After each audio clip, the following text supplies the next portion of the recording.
So, hello and welcome everyone. My name is Amit Patel, and you are watching Musings with Software Engineers. If you are new to this channel, then on this channel, I share ideas, insight, tools, and tactics that can take your career from wherever it is in the software industry to an epic level of success. So, if you want to be successful in your career, then subscribe to this channel and press the bell icon so that you don't miss any updates.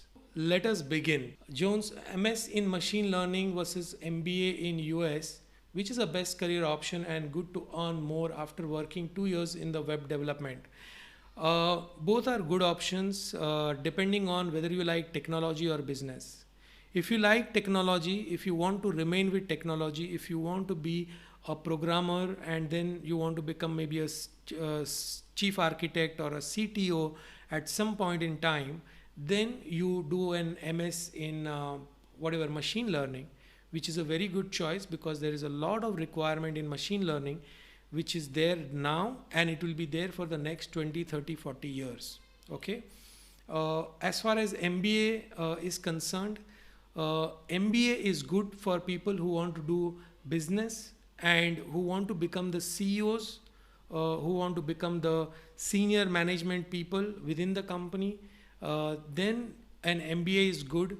For that, you already have maybe your programming knowledge, and then you have an MBA. So you have technical plus business acumen. You become a technocrat.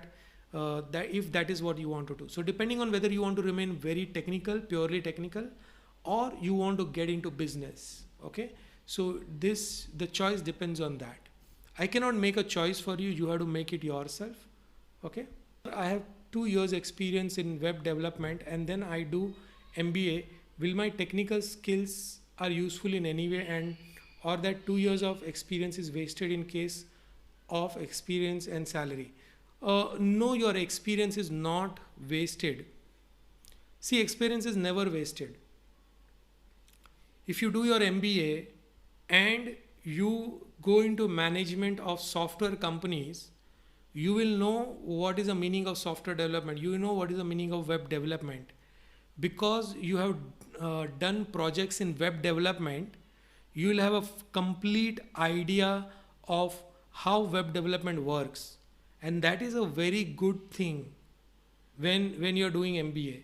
So even if you do a full-time MBA, this knowledge of web development is not going anywhere.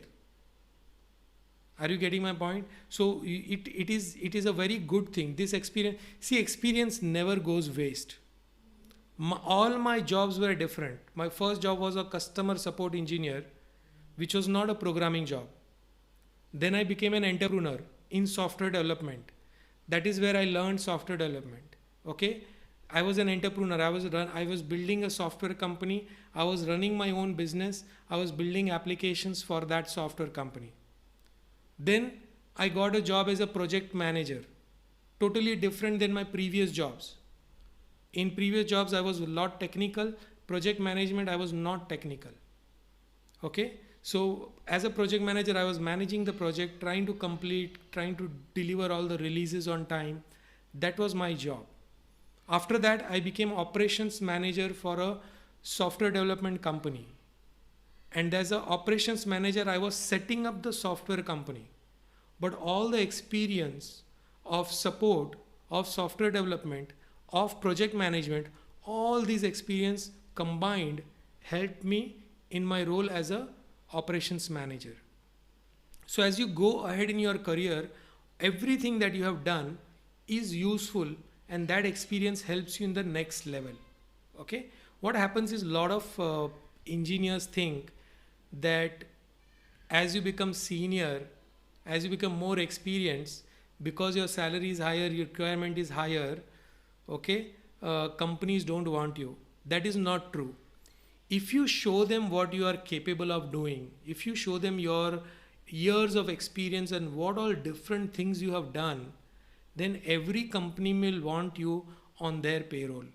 Okay, please understand that there is a requirement for experienced people because experienced people can get immediately to action and do things 10 to 15 times faster than all the inexperienced people. okay, which is very important for a company. I will be linking my program how to become A players. If you are already in a job and if you are thinking of growing in your job, then this how to become A players will help you. Next live will be on Thursday at 9:05 and see you in the next live. Thank you very much. Thank you everyone.